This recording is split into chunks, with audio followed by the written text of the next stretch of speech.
Sans transition dans l'actualité aujourd'hui, les employés de FLAC à Rhino passent à l'action. Ils bloquaient ce matin leur direction et leurs actionnaires. 33 personnes doivent être licenciées d'ici la fin de l'année. Ces personnes ne veulent pas partir sans un chèque. Tentative d'explication avec David Brown.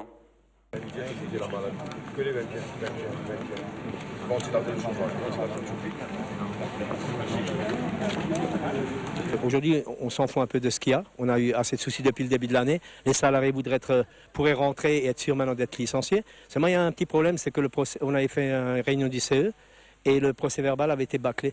Alors nous avons été obligés de repousser un petit peu et d'arriver à faire un procès verbal correct. Ce procès verbal, il y a une somme de 192 000 € qui devrait être donnée par Fritz Mayer, qui sert pour une formation, c'est 27 000 € pour la formation, c'est 16 000 € pour éventuellement création d'entreprise et il y aurait un petit supralégal de 4 500 € pour chaque salarié qui quitte la société.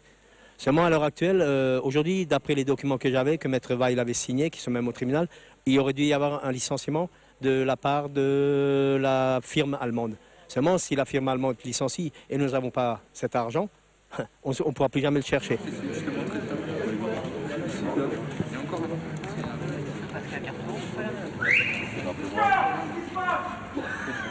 On sait qu'on est une entreprise qui a une grosse activité.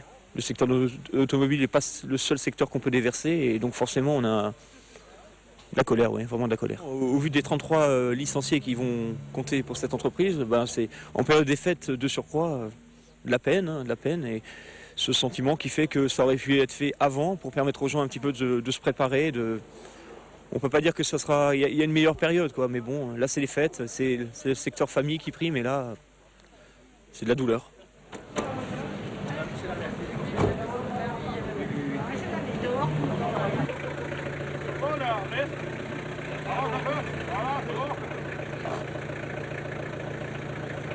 Il y a eu pas mal d'actions, il y a eu une manif à Rhino qui s'est déroulée dans le calme. Et il y avait 2 tables rondes en mairie de Rhino avec les élus politiques qui se sont très bien passés. On avait pris des décisions.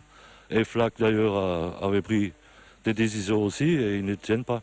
C'est pour ça aussi la radicalisation. Comme on a toujours fait tout dans les règles, ça veut dire chaque manif, tout a été fait pour ne pas gêner la production, pour qu'il n'y ait pas de problème, quoi que ce soit. Ils ont abusé ensemble de cette gentillesse. Et aujourd'hui, on est gentil toujours, mais un peu plus forcené, quoi. Maintenant, on bloque les voitures et comme ça, ils sauront qu'on est peut-être des guignols pour eux, mais on ne plaisante pas toujours non plus. J'aimerais bien que vous arrêtiez. Merci. Je pense que la crise elle y est pour quelque chose, la pseudo-crise d'ailleurs, parce que certaines entreprises comme celle-là en profitent. Et donc les salariés pensent qu'il n'y a plus autre chose à faire que radicaliser. J'en ai informé quelqu'un de la police pour voir ce qui était dans les règles, plus ou moins, et pas dans les règles. Et aujourd'hui, même si on parle de séquestration, ce serait un gros mot, parce que j'estimerais que si on le ferait vraiment, ce serait même légitime. Si les policiers arrivent, ils feront leur boulot et nous on se retirera dans le calme. On n'aura pas le choix d'ailleurs. Ils nous ont garanti qu'ils vont nous montrer que le virement du chèque sera fait, mais on en attend, Maître Weil, d'avoir quelque chose de concret et qu'ils feront un document signé, je pense, par les actionnaires et qui veut, que les 4 500 seront bien donnés aux salariés qui partent. Et ça, tant qu'ils ne l'auront pas fait, tant qu'on n'a pas la certitude, on dormira ici s'il le faut et on bloquera. Les 2 voitures, ils resteront ici, ils partiront à pied chez eux s'ils veulent, ou ils mangeront où ils veulent, c'est pas notre problème. Mais les véhicules, ils resteront.